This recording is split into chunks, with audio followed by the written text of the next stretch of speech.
kena musibah itu kan nggak ada tanggalnya. Apapun ya kita harus ada pengetahuan lah ya. Ada antisipasi juga bahwa bahaya kebakaran ini salah satu bahaya yang perlu diantisipasi karena nanti bisa merenggut jiwa maupun merenggut harta milik kita ya.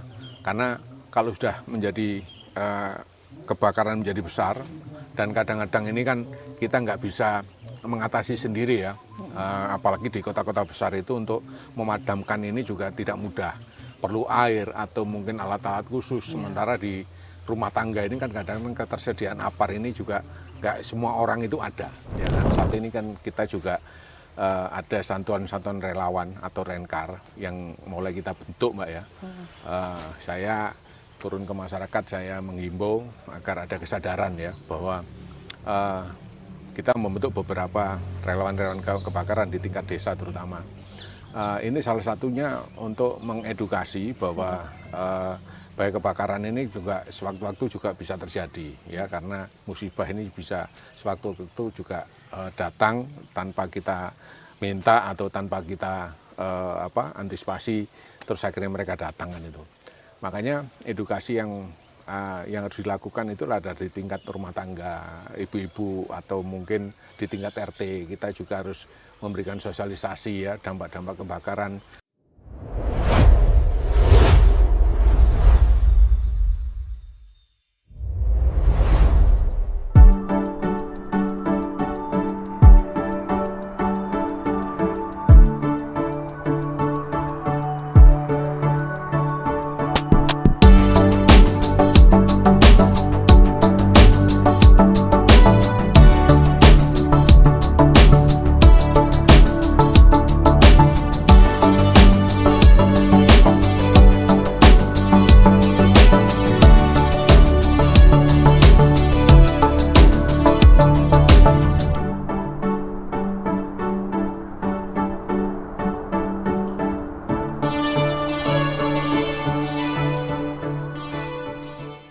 Assalamualaikum warahmatullahi wabarakatuh. Salam sejahtera untuk kita semua. Om Swastiastu, Namo Buddhaya dan salam kebajikan. Tribuners, kembali lagi bersama saya Cindy dalam podcast DPRD Provinsi Jawa Timur, Ngobrol Bareng Dewan. Dan Tribuners, seperti kita tahu, kebakaran masih menjadi salah satu bencana yang paling sering terjadi di berbagai wilayah di Jawa Timur. Tidak hanya menghanguskan rumah, pasar, tempat usaha, tapi kebakaran juga bisa merenggut nyawa dan juga mengganggu aktivitas masyarakat. Di balik setiap peristiwa kebakaran, Tribuners, terdapat persoalan yang sering luput dari perhatian, yaitu masih rendahnya budaya pencegahan dan kesiapsiagaan masyarakat. Padahal penanganan kebakaran bukan hanya menjadi tanggung jawab petugas pemadam, namun juga membutuhkan peran aktif seluruh elemen masyarakat termasuk para relawan. Lantas bagaimana membangun budaya siaga kebakaran yang dimulai dari lingkungan sekitar dan apa saja langkah yang perlu dilakukan agar masyarakat semakin siap menghadapi resiko kebakaran. Nah, untuk membahas ini lebih lanjut, Tribuners, sudah hadir bersama saya anggota Komisi A DPRD Provinsi Jawa Timur, Bapak Sumardi SHMH. Selamat pagi Pak Sumardi. Selamat pagi Mbak Cindy. Sehat Pak Sumardi? Alhamdulillah sehat dan bolo-bolo Tribunen. Baik, Pak Sumadi, ini kita melihat tadi sudah disebutkan bahwa kebakaran itu masih menjadi momok ya Pak ya di Jawa Timur. Kalau Pak Sumadi sendiri melihatnya di lapangan itu kondisi sekarang di Jawa Timur seperti apa Pak? Iya Mbak Cindy, kebakaran saat ini memang masih cukup tinggi ya di beberapa tempat, apalagi dengan situasi kemarau yang sudah mulai masuk di bulan ini. Di musim hujan kemarin aja masih ada kebakaran, apalagi kemarau ya. Jadi makanya intensitas terkait dengan masyarakat terkait dengan kebakaran ini juga masih cukup tinggi di beberapa tempat. Makanya ini juga tidak bisa kita biarkan begitu aja, karena apapun itu kebakaran ini cukup membahayakan ya. Betul. Kalau kita lalai sedikit maka ini akan menjadi bencana dan akan menjadi kerugian baik secara material maupun mungkin bisa juga jiwa ya. Betul. Makanya ini kan juga perlu diantisipasi dan juga menjadi perhatian kita bersama. Baik. Kalau di Jawa Timur sendiri ada beberapa, mungkin termasuk di Surabaya ya, rumah padat penduduk itu kan menjadi salah satu ketika insiden kebakaran terjadi itu banyak sekali kepanikan yang terjadi gitu Pak Sumardi. Itu kalau dari Pak Sumardi sendiri itu apakah penyebab utama mungkin ya Pak ya dari kebakaran itu selain tadi Pak Sumardi disebut kemarau, kemudian mungkin kelalaian ya dari warganya gitu. Ya, ada beberapa persoalan saya melihat itu Mbak Cindy yang kadang itu tidak disadari oleh masyarakat kita ya. Ada beberapa persoalan yang tidak disadari mereka sehingga berdampak terhadap bahaya kebakaran. Mungkin dari aliran listrik yang tidak standar ya, atau mungkin aliran listrik yang dipasang yang tidak sesuai dengan atau ilegal ya, sehingga standarisasi keamanan terkait dengan dampak dari itu semuanya mungkin tidak dipahami dan tidak diketahui risikonya dan sebagainya kan itu. Yang kedua mungkin juga kelalaian dari masyarakat terkait dengan terkait dengan mereka buang puntok rokok sembarangan ya. Kadang-kadang bapak-bapak itu ya mungkin kadang-kadang enak-enak leleh di sofa atau di tiduran sambil rokokan, mungkin lelah mungkin ya habis kegiatan apa terus buangnya sembarangan, nggak taunya ternyata jatuhnya di tempat yang mudah terbakar. Nah, ini juga kadang-kadang juga menjadi kelalaian yang perlu diantisipasi. Kompor ya kan yang lupa dimatikan ya, itu kadang-kadang juga ibu-ibu ini kan kadang-kadang lupa kalau sudah masak sambil dengerin apa atau melihat TV atau apa, ternyata pas goreng-goreng ternyata lupa dimatikan atau bahkan sampai gosong kan itu ya, sampai sat kan sampai sat ya. Nah ini juga menjadi bahaya yang mau nggak mau juga akhirnya berdampak kepada kebakaran. Dan juga tidak adanya edukasi atau pemahaman sosialisasi yang pernah disampaikan terkait dengan dampak bahaya kebakaran, kira-kira dari mana bagi masyarakat ini kan akhirnya juga kurang pemahaman ya atau kurang sosialisasi juga menjadi salah satu dampak kebakaran yang ada di masyarakat. Terus kampung padat penduduk ya, mungkin di kota-kota besar Mbak ya, itu juga akhirnya gampang mudah merambat ke bahaya yang lebih besar lagi. Maunya satu rumah atau hanya kebakaran kecil akhirnya berdampak lebih besar lagi. Seperti kemarin di Surabaya itu kan juga begitu sampai adanya korban itu kan ya. Betul, anak berapa 11 tahun atau apa yang terjebak yang nggak bisa, itu kan dari hal yang sepele sebenarnya. Nah, saya rasa itu Mbak Cindy. Baik, berarti apakah Pak Sumardi setuju bahwa sebenarnya beberapa penyebab dari kebakaran itu sebenarnya bisa dicegah gitu dari awal? Ya sebenarnya bisa dicegah ya, karena tinggal bagaimana kita ini kan tanggap darurat kita ya sebagai bagian dari proteksi kita ya, proteksi dini kita bahwa kebakaran ini kan nggak bisa disepelekan Mbak. Dan ini nggak bisa dikatakan aji mumpung ya, nanti kalau masalah kebakaran ini dianggap nggak mungkin lah, nggak mungkin. Semuanya kan nggak ada tanggalnya ya, adanya kita itu kena musibah itu kan nggak ada tanggalnya. Apapun ya kita harus ada pengetahuan lah ya, ada antisipasi juga bahwa bahaya kebakaran ini salah satu bahaya yang perlu diantisipasi karena nanti bisa merenggut jiwa maupun merenggut harta milik kita ya. Karena kalau sudah menjadi kebakaran menjadi besar dan kadang-kadang ini kan kita nggak bisa mengatasi sendiri ya, apalagi di kota-kota besar itu untuk memadamkan ini juga tidak mudah, perlu air atau mungkin alat-alat khusus. Sementara di rumah tangga ini kan kadang-kadang ketersediaan apar ini juga nggak semua orang itu ada ya kan, ketersediaan apar. Wajib ya Pak ya? Iya, mestinya paling enggak ya satu RT ada lah ya, mungkin alat pemadam kebakaran berupa apar atau mungkin kalau bisa di tingkat RT atau mungkin desa wisma mungkin ada dilengkapi oleh alat-alat kebakaran itu Mbak Cindy. Baik, tadi Pak Sumardi menyinggung bahwa kesiapan ya, kesiagaan dari masyarakatnya masih belum tinggi mungkin ya terhadap bahaya atau resiko terjadinya kebakaran ini. Kalau dari Pak Sumardi sendiri melihat di lapangan itu penyebabnya apa Pak yang bikin mereka kurang aware gitu tentang bahaya-bahayanya gitu? Ya mungkin mereka kurang sosialisasinya Mbak ya, kurang tersosialisasi terkait dengan bahaya atau dampak kebakaran itu dari mana ya, dari mana atau disebabkan karena apa bahaya kebakaran itu. Dan bahaya kebakaran itu mungkin masyarakat itu menganggap nggak mungkin kan itu ya, dianggap tidak mungkin ada kebakaran karena dianggap ini mungkin rumahnya aman atau mungkin dia menganggap rumahnya tidak mudah terbakar atau sulit terbakar, sehingga akhirnya tingkat antisipasi dan bagaimana nanti mereka itu melakukan tindakan-tindakan supaya nanti tidak terjadi atau tanggap bencananya ya, tanggap bencana maupun kesiapsiagaan mereka sebagai bagian dari proteksi supaya tidak terjadi selain kebakaran mungkin ya, mereka apapun itu kan harus berpikir bahwa itu juga harus menjadi perhatian mereka ya.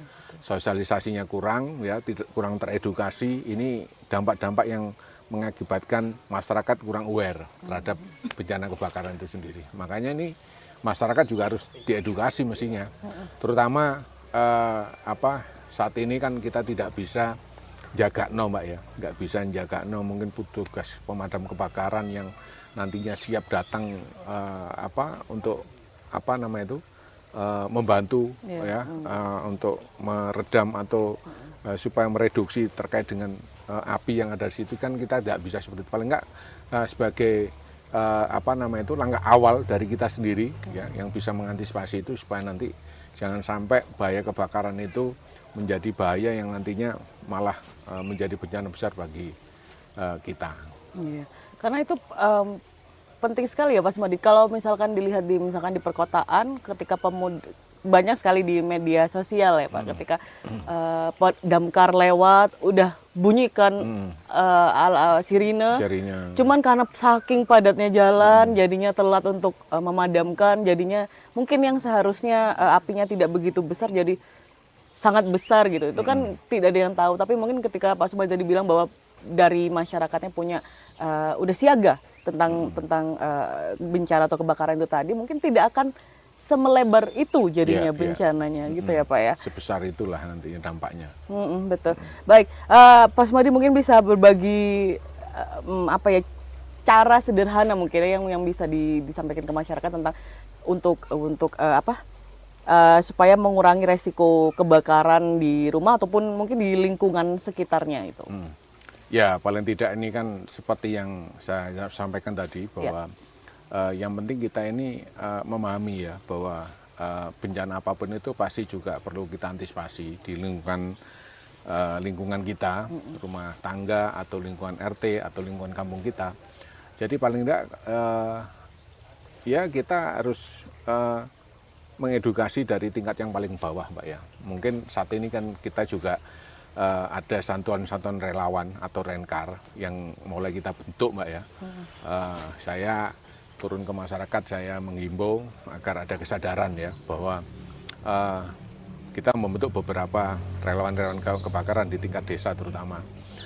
Ini salah satunya untuk mengedukasi bahwa bahaya kebakaran ini juga sewaktu-waktu juga bisa terjadi ya, karena musibah ini bisa sewaktu-waktu juga datang tanpa kita minta atau tanpa kita antisipasi, terus akhirnya mereka datang kan itu. Makanya edukasi yang harus dilakukan itu ada di tingkat rumah tangga, ibu-ibu atau mungkin di tingkat RT. Kita juga harus memberikan sosialisasi ya dampak-dampak kebakaran yang mungkin terjadi seperti yang pernah kita lihat di beberapa sosmed ya, untuk bagaimana edukasi itu mulai mematikan kompor atau mungkin pemakaian listrik. Sebelum pergi ini juga harus dicek dulu ya kan, sebelum pergi mungkin dicek dulu rumahnya, kompornya sudah mati belum, atau mungkin televisinya atau kipasnya. Kan kadang-kadang itu mereka lupa Mbak ya, mungkin keburu-buru pergi atau mungkin mau kegiatan mana terus dikunci gitu aja. Tapi ada beberapa yang tidak dicek, kompornya belum dimatikan atau kipasnya belum dimatikan, kadang AC-nya juga belum dimatikan ya, sehingga pemakaiannya itu kan kadang konslet ya. Terjadi konsleting listrik karena dari sekian persoalan kebakaran itu salah satunya yang paling besar adalah konsleting listrik ya. dari pemakaian listrik ke apa namanya itu yang tidak dimatikan, dari lampu kadang juga nggak dimatikan juga bisa konslet, Mbak, ya. Mungkin itu juga dari instalatir yang tidak tidak sesuai dengan standar, ya. Jadi akhirnya dampak-dampak kebakaran itu juga perlu disadari, kita perlu antisipasi supaya nanti jangan sampai itu akhirnya mengancam jiwa maupun mengancam terhadap aset berharga dari masyarakat kan itu. Ya, baik. Karena sepertinya memang ada masyarakat yang sengaja pakai AC nggak dimatikan itu mungkin mikirnya pulang-pulang langsung adem gitu kan kamarnya, padahal itu bahaya sekali. Juga. Bahaya, dan itu adanya relawan itu ya Pak Sumadi ya yang membantu untuk mensosialisasikan itu. Nah, ketika Pak Sumadi tadi sebut ada relawannya, ketika untuk mensosialisasikan itu di masyarakat, itu respon dari masyarakatnya seperti apa, Pak? Ya cukup bagus, Mbak, ya.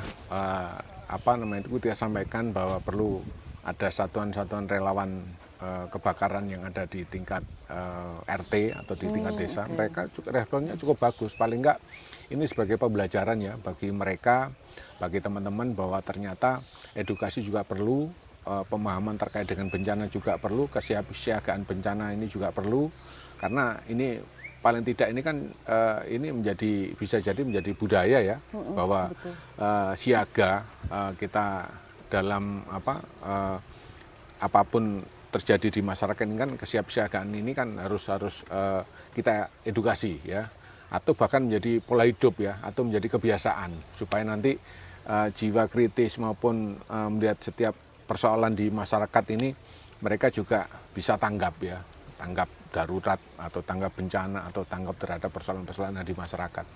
Bisa nanti kan berkembang di sana, tidak hanya relawan kebakaran ini hanya untuk kalau terjadi kebakaran mereka baru bergerak, tapi kalau terjadi banjir mereka tidak bergerak. Tapi paling enggak ini menjadi satuan-satuan yang betul-betul punya tanggung jawab yang sama terhadap persoalan yang ada di masyarakat terkait dengan kebencanaan.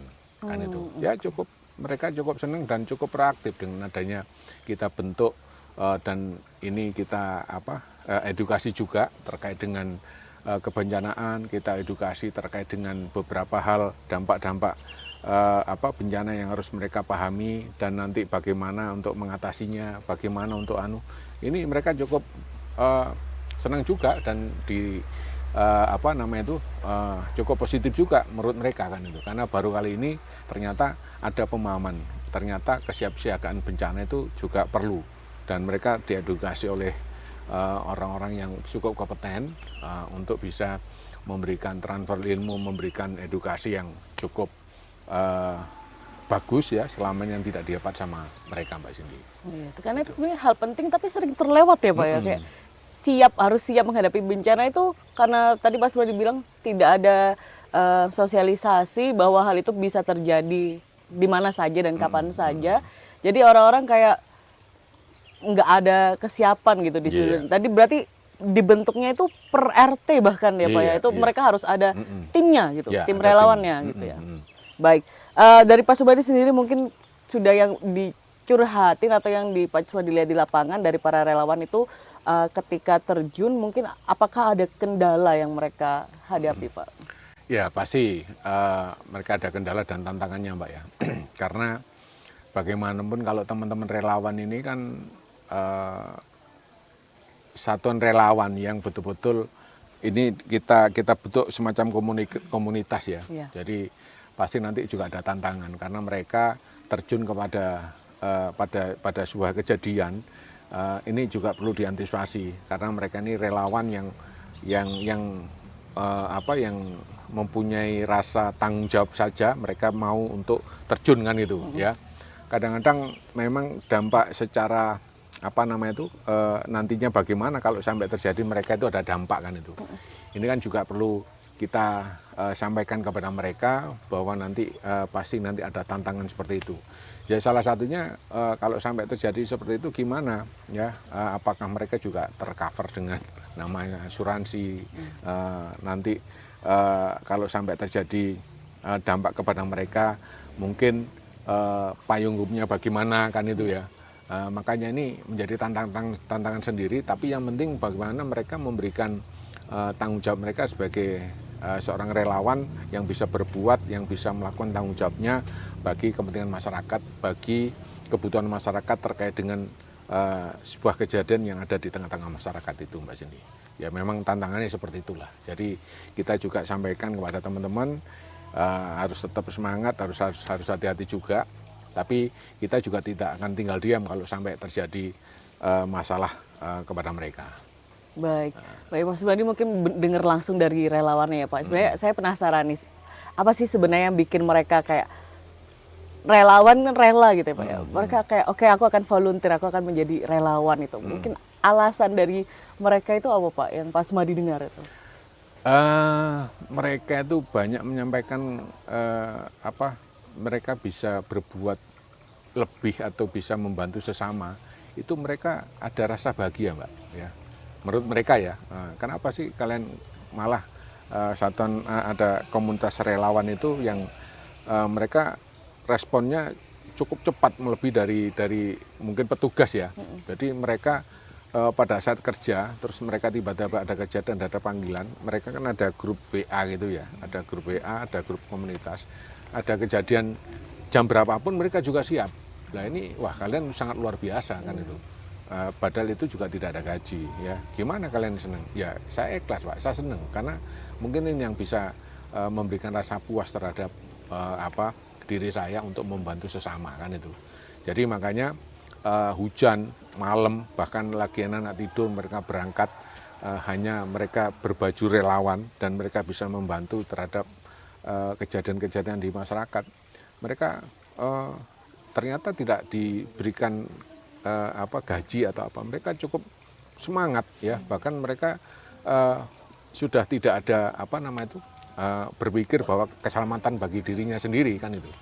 Ini yang perlu kita apresiasi terhadap teman-teman relawan itu, Mbak. Kita perlu apresiasi dan makanya saya sendiri memberikan perhatian khusus kepada teman-teman relawan. Oh, berarti ini perlu kita berikan semacam edukasi ya, yang lebih atau paling tidak secara kompetensi atau semacam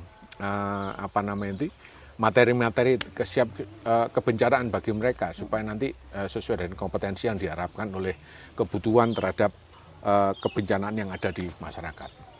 Jadi mereka hanya memberikan rasa puas dan rasa nyaman, Mbak, bisa tenaga dan pikiran mereka bisa mereka gunakan untuk bisa membantu sesama kan itu. Wah, sisi kemanusiaannya itu yang Betul, luar biasa. sangat luar biasa. Ya? Saya sendiri mungkin juga tidak seperti itu ya mungkin ya pada saat-saat tertentu, Mbak ya, tapi mereka sangat luar biasa. Makanya saya bangga terhadap teman-teman relawan yang punya semangat yang sangat luar biasa seperti itu. Makanya saya kadang-kadang juga ingin seperti mereka ya. Makanya satu sisi saya juga harus bisa mendukung, membackup mereka dari sisi yang bisa saya lakukan kan itu. Baik, berkaitan dengan itu Pak Sumardi ini dari DPRD Jawa Timur, Pak Sumardi itu apa saja yang sudah dan mungkin akan dilakukan untuk mendukung para relawan itu, Pak? Ya. Saya sebagai DPRD ada beberapa fungsi yang bisa saya lakukan baik secara anggaran, secara regulasi maupun secara tanggung jawab saya sebagai anggota DPRD, Mbak ya. Mungkin saya akan memberikan perhatian khusus ya, mungkin kita juga bisa mulai berpikir bagaimana nanti kita juga membuat semacam regulasi ya khusus terkait dengan bagaimana relawan ini juga mempunyai payung hukum ya terkait dengan saat-saat mereka ini melakukan kegiatannya di lapangan, mereka ini juga merasa terlindungi, mereka juga ya paling tidak menjadi tanggung jawab kita bersama juga supaya teman-teman ini selain rasa ikhlas tapi juga ada hal yang bisa melindungi mereka dalam satu kegiatan bencana yang dilakukan sama mereka. Terus mungkin sisi penganggaran nanti mungkin menjadi perhatian ya, karena jangan sampai nanti mereka sudah ikhlas, mereka sudah sangat luar biasa terjun di lapangan, tapi mereka tidak memikirkan bagaimana keselamatan mereka, tapi bagaimana kita juga dari sisi kita sebagai pemerintah ini bisa menjaga keselamatan mereka.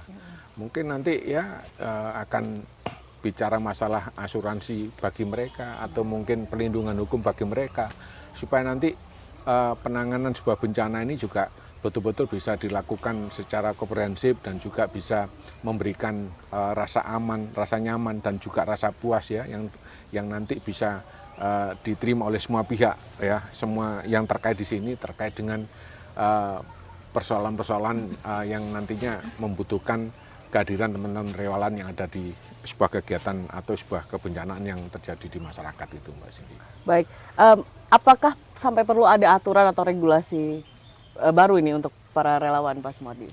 Ya, kalau memang itu kita kemarin sudah ada ya Perda Trantibum Linmas itu kan sebagai salah satu perkembangan kondisi yang saat ini, Pak. Bisa jadi nanti dengan adanya persoalan-persoalan yang ada di masyarakat terkait dengan satuan relawan kebencanaan, bisa jadi nanti kita juga mulai berpikir bagaimana nanti ada regulasi yang mengatur terkait dengan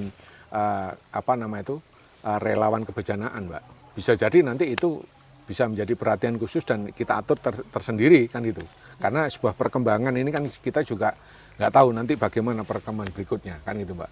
Yang kemarin itu kita tidak ada sonorek ya kan. Nah, saat ini sudah sonorek, maka kita juga atur di dalam sebuah perda ya terkait dengan ketertiban umum. Sekarang ini juga tidak hanya terkait dengan ketertiban umum, masalah-masalah itu saja, mulai banyak perkembangan yang ada di tengah-tengah masyarakat. Kita atur tersendiri di situ. Bisa jadi nanti itu juga tidak menutup kemungkinan kita sudah mulai berpikir untuk kita akomodir menjadi sebuah regulasi supaya nanti ini menjadi acuan dari teman-teman relawan atau teman-teman satuan secara terkait bagaimana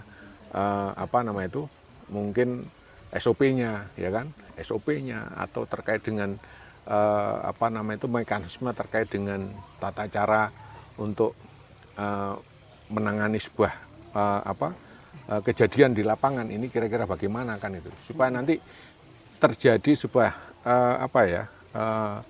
komunikasi atau komando secara terintegrasi, Mbak ya, pertanggungjawaban secara jelas.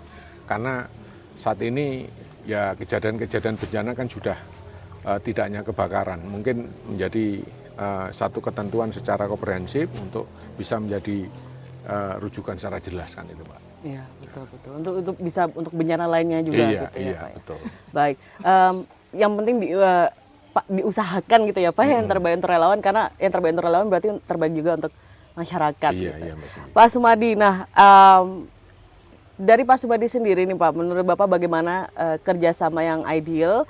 Ini kan kesiapsiagaan masyarakat itu sosialisasi penting, tapi kan butuh peran banyak sekali pihak ini. Menurut Pak Sumadi, bagaimana kerjasama yang ideal, Pak, antara pemerintah, kemudian dunia usaha, relawan, kemudian masyarakat juga, supaya terwujud ini siaga bencana atau siaga kebakaran ini, Pak? Ya memang ini kan kita harus ada sebuah sinergi yang harus dilakukan oleh semua pihak, Mbak ya, baik oleh kita sebagai DPRD, masyarakat maupun instansi terkait maupun juga kalangan usaha. Ini kan juga harus ada sinergi yang baik dan juga membangun sebuah komitmen yang baik ya, bahkan terjadi sebuah ekosistem yang baik terhadap kita membangun komunikasi dengan semua komunitas relawan juga, karena relawan ini kan nanti juga tidak bisa bersendiri, Pak. Atau kita juga tidak bisa bekerja sendiri tanpa kerjasama yang baik dengan teman-teman instansi mungkin ya, dengan BPBD, dengan Satpol PP, relawan dan juga semuanya yang terkait ini kan kita harus membangun sinergis yang baik juga. Makanya mungkin dari teman-teman relawan yang sudah punya komitmen untuk bisa menyerahkan tanggung jawabnya dirinya untuk bagaimana dia memberikan dirinya untuk masyarakat ya, yang sudah secara ikhlas ya, ini membantu terkait dengan kebencanaan yang terjadi, baik kebakaran mungkin bencana yang lain, terus instansi juga seperti itu terlibat. Nah mungkin kalangan usaha nanti juga bisa memperhatikan terkait dengan kebutuhan-kebutuhan dari teman-teman yang masuk di dalam relawan ini kebutuhan apa kan gitu. Mungkin sarana dan prasarana, mungkin bisa diambilkan dari CSR mereka, ya, atau mungkin bisa dibantu untuk dilakukan sebuah pelatihan-pelatihan dengan kerjasama dengan instansi terkait kan itu. Karena apa? Supaya nanti relawan ini juga merasa ada penghargaan secara tersendiri bahwa mereka posisinya juga tidak dikesampingkan. Mereka ternyata juga diberikan perhatian lebih ini tujuannya untuk memberikan penghargaan kepada mereka. Bahwa ternyata posisinya mereka juga cukup penting dan posisinya mereka juga menjadikan perhatian dari semua pihak.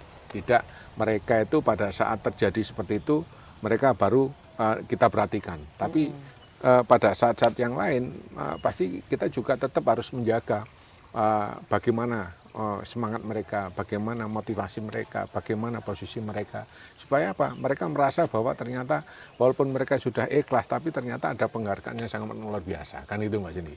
Ya mungkin dari kerjasama atau mungkin terbentuknya sebuah ekosistem yang baik seperti ini juga menjadi salah satu sinergi yang luar biasa yang nantinya bisa memberikan dampak yang luar biasa juga pada semua masyarakat ini, kan itu.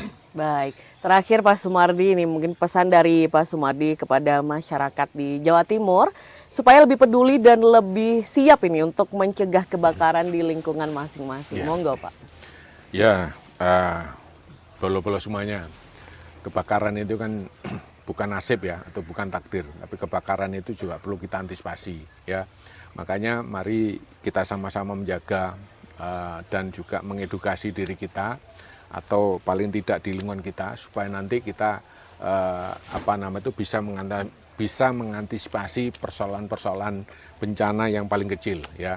Mungkin kebakaran yang sering terjadi, maka kita perlu antisipasi, sediakan mungkin kalau memang bisa ada alat-alat yang bisa kita gunakan ya.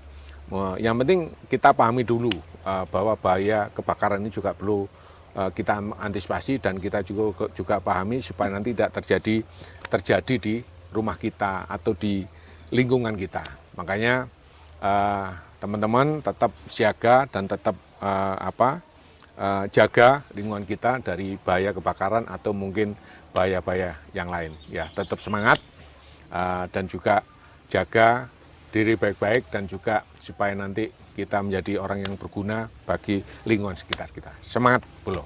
Baik, terima kasih banyak Mas Terima kasih, Sumardi Mbak Cindy. atas waktunya. Semoga tadi insight-nya yang luar biasa Tribuners bisa kita tanamkan ya bahwa kita harus siaga gitu terhadap bencana apapun.